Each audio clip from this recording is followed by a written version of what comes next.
오늘 요한복음 20장 1절로 10절에 있는 말씀을 통해서 빈 무덤은 부활의 증거다라고 하는 제목으로 잠시 함께 말씀을 나누려고 합니다.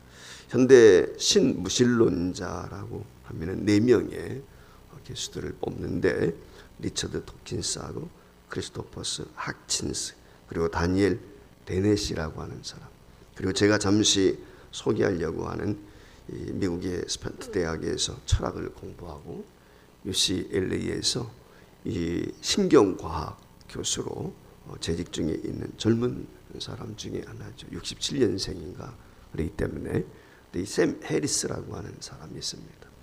이 사람은 인도라든지 마호멧 이와 같은 여러 종교를 설립을 하고 또 그랬던 사람인데, 이 사람이 신무신론자 중에 한 사람인데 이분이 이런 얘기를 했습니다. 종교에 대해서 과학은 종교를 파괴시켜야 한다. 동정녀 잉태와 예수의 부활과 같은 원시 시대적인 끔찍한 환상들을 이제는 끝내야 할 때다. 그러니까 기독교에 나타나 있는 이런 기적들을 하나의 환상으로 그와 같이 치부를 하면서 기독교에 대해서 특별히 반대를 하고 모든 종교는 다 허상이다라고 이처럼 이 사람이 주장을 했습니다. 그러나 옥스퍼드 대학의 역사학과 교수였던 토마스 아놀드 교수가 부활에 대해서 이처럼 증언을 했습니다. 과거의 역사, 즉 올해부터 내려온 문헌과 유물들을 고정하면서 내가 내리는 결론은 예수님의 부활은 완전히 이해할 수 있는 분명한 사실이다. 이렇게 그가 고백을 했습니다. 그러니까 그 예수님의 역사적인 사건들을 되돌아볼 때 부활은 확실한 것이다. 즉 역사적 예수에 대해서 분명히 증언을 했죠. 그런가 하면은 유명한 프랑스의 철학자인 파스칼도 예수님에 대해서 부활을 믿지 못하는 사람들에게 이렇게 증언을 했습니다. 제자들이 예수의 부활을 거짓으로 만들어냈다고 가정해보자. 그중 한 명이라도 도중에 마음을 바꿨다면 지금의 기독교는 없었을 것이다. 그러나 그 모든 제자들을 비롯한 성도들은 순교를 당하면서까지 자신의 진실성을 보였다. 예수님의 부활이 진짜였다고 하더라도 돌아설 수 있는 고난이었다. 그런데 도대체 왜 그들은 순교까지 했을까? 그것은 그리스도의 부활이 반박할 수 없는 사실이기 때문이다. 이 말의 의미는 뭐냐면은 초대교회 예수님의 제자들을 비롯해서 부활을 목격했던 사람들, 바울 사도의 말을 빌리면 500명 이상이 예수님의 부활을 목격했다라고 하는 것을 말씀을 했죠. 동시에 보이셨다라고 말씀을 했는데, 그 부활을 목격한 사람들이 그 당시에 종교 탄압을 받았기 때문에 그 험악한 탄압 속에서도 배교하지 않고 그들이 순교의 길을 모두가 걸어갈 수 있었던 이유는 확실한 부활이었기 때문에 예수님의 부활이 두말할 필요가 없었다라고 하는 것이죠. 그래서 우리가 알고 있는 것처럼 사람은 기적을 일으킬 수 없죠. 어떤 현상을 하나 이야기할 수는 있을는지 모르겠지만은 전반적으로 모든 사람이 이해할 수 있는 그런 부활은 우리가 일으킬 수 없다라고 하는 것을 말씀을 드릴 수가 있습니다. 오늘 여기 말씀에서도 알 수 있는 것처럼 특별히 부활이라고 하는 것은 더더욱 분명한 것이죠. 그 부활이 어떻게 가능할 수가 있겠습니까? 그러나 하나님의 아들인 예수님만큼은 가능한 줄 믿습니다. 그러나 우리 죄를 대신해 죽기 위해서 이 땅에 오셨고 그리고 죽으시고 부활하신 예수님, 그분만큼은 확실하다라고 하는 것을 우리는 성경을 통해서 역사를 통해서 증거할 수 있는 것입니다. 오늘 여기 본문 말씀에 보면은 예수님이 돌아가신 3일째 되는 날 새벽이죠. 그러니까 내일이 되겠죠. 막달라 마리아와 제자들이 예수님을 장사 지낸 무덤으로 찾아가게 되는데 그 무덤에서 무덤이 비어있는 것을 발견하게 되는 것이죠. 한마디로 말하면은 예수님의 무덤이 비어있다라고 하는 것이죠. 역사를 통해서 알 수 있는 것처럼 어느 누구도 빈 무덤이 없습니다. 공자도 마호멧도 누구도 빈 무덤을 남긴 사람은 없죠. 예수님밖에 없다. 오직 유일하신 예수님, 그분만이 빈 무덤의 주인공이죠. 오늘 그러면은 이 예수님의 빈 무덤이 우리에게 보여주는 것은 무엇이냐? 첫 번째 빈 무덤이 있다는 것은 그분이 살아나셨다, 부활하셨다라고 하는 것을 우리에게 증거한다는 것입니다. 자, 오늘 여기 본문 1절 말씀에 보면은 이와 같이 이야기를 합니다. 같이 한번 읽어보겠습니다. 안식 후 첫날 일찍이 아직 어두울 때에 막달라 마리아가 무덤에 와서 돌이 무덤에서 옮겨진 것을 보고 그렇게 이야기했습니다. 여기 말씀에 보면은 무덤 문을 막고 있는 돌이 옮겨진 것을 마리아가 보았다라고 말씀을 했는데, 마가복음 16장 1절 말씀에 보면은 막달라 마리아 혼자 간 것이 아니고 거기 말씀에 보면 막달라 마리아와 다른 마리아와 살로메 이 세 명이 먼저 간 것으로 그렇게 이야기하고 있습니다. 이 세 명의 여인이 예수님의 무덤을 찾아간 이유는 뭐냐면은 안식 후 첫날 찾아가게 되니까 오늘날로 말하면 토요일 다음날 주일 새벽이란 말이죠. 그 안식 후 첫날 향유를 바르기 위해서, 시신에 향유를 바르기 위해서 찾아갔던 것이죠. 가면서 그들이 이야기를 합니다. 야, 그 무덤 문 앞에 큰 돌을 로마 군병들이 막아놨는데 그걸 우리가 어떻게 옮기지? 라고 하면서 갔다는 것이죠. 그러니까 큰 무덤의 돌을 어떻게 옮길 것인가, 그걸 고민하면서 가서 보니까 문이 열려 있단 말이에요. 유대인들은 동굴 형태의 무덤을 가지고 그래서 시신들을 그곳에 안장을 하는 것이죠. 그런데 가보니까 큰 아유가 옮겨져 있습니다. 문이 열려 있다는 것이죠. 굴러가 있는 것입니다. 그리고 그 안에서 예수님의 입었던 옷들이 그 모습 그대로, 입혀졌던 모습 그대로 몸만 빠져나온 거죠. 그 상태로 그대로 있는 것을 보게 되었죠. 여인들이 놀라가지고 그 이야기를 예수님 제자인 베드로에게 가서 이야기를 하게 되죠. 그래서 베드로와 다른 제자들이 그곳에 역시 와서 보하게 됐을 때 예수님의 모습을 보지 못했다.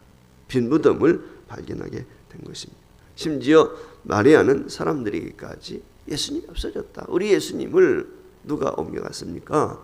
라고 걱정하는 마음 가지고 그 예수님의 빈 무덤에 대해서 이야기하는 것을 볼 수가 있습니다. 그러면 이것이 무엇을 우리에게 증거하느냐?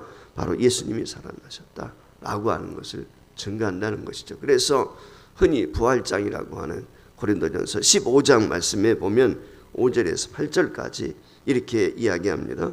바로 사도가 게바에게 보이시고 후에 12 제자에게와 그 후에 500여 형제에게 일시에 보이셨나니 그 중에 지금까지 대다수는 살아있고 어떤 사람들은 잠들었으며 그 후에 야고보에게 보이셨으며 그 후에 모든 사도에게와 맨 나중에 만삭되지 못하여 난 자 같은 내게도 보이셨느니라. 오늘 여기 말씀을 해서, 그러니까 오늘 여기 말씀에 보면 맨 먼저 게바는 베드로를 말씀하는 거죠. 그러니까 이 막달라 마리아를 비롯해서 여인들에게 보였던 그 목격했던 그 빈 무덤을 이제 베드로에게 이야기하니까 베드로와 다른 제자들이 가서 함께 목격을 했죠. 그래서 예수님이 부활하신 모습, 그 부활하신 모습을 게바에게 보이시고 막달라 마리아에게도 보이시고 12 제자들이 다 모였을 때도 보이셨고 심지어 500여 명이 함께 모였을 때 동시에 부활하신 예수님을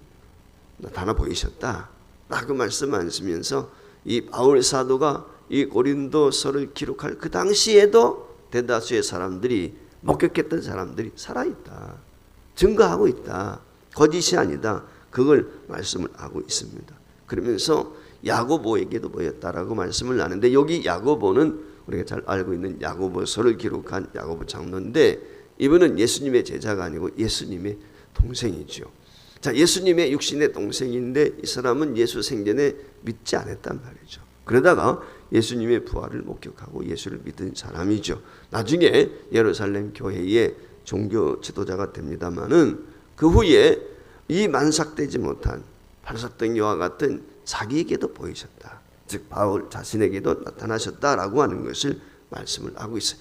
이 말씀을 바울 사도가 증거하고 있는 이유는 한 사람을 속이는 것, 어느 특정한 사람을 속이는 것은 이해가 되지만 동시에 다발적으로 500여 명을 속일 수는 없다, 이건 확실한 것이다 라고 하는 것을 증거하고, 한 사람이 착각을 했다면 이해가 되지만 어떻게 500명 이상이 되는 사람들이 착각할 수 있느냐, 그건 불가하다.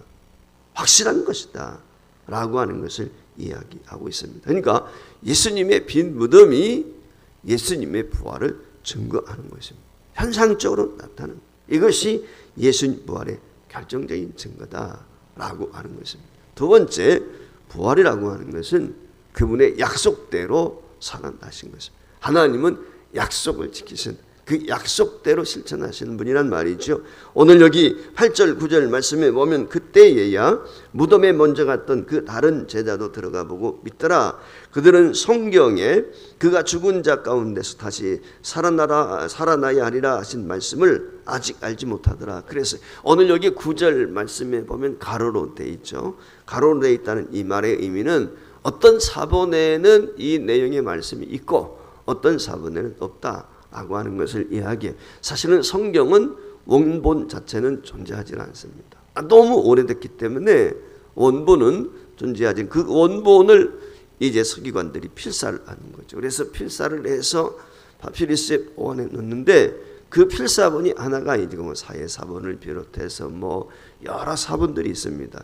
그 사본들을 비교해 가지고 이제 이 성경을 어떤 것을 정경으로 삼고 어떤 내용을 뺄 것인가 라고 가지고 결정해서 만든 것이 66권 오늘날의 성경인데, 어떤 사본에 보면은 이런 내용이 있고 어떤 사본에는 이런 내용이 상기되어 있다라고 하는 것을 오늘 여기서 말씀을 하고 있는 것이죠. 그래서 오늘 여기 9절 말씀에서 이야기하고자 하는 것은 무엇이냐?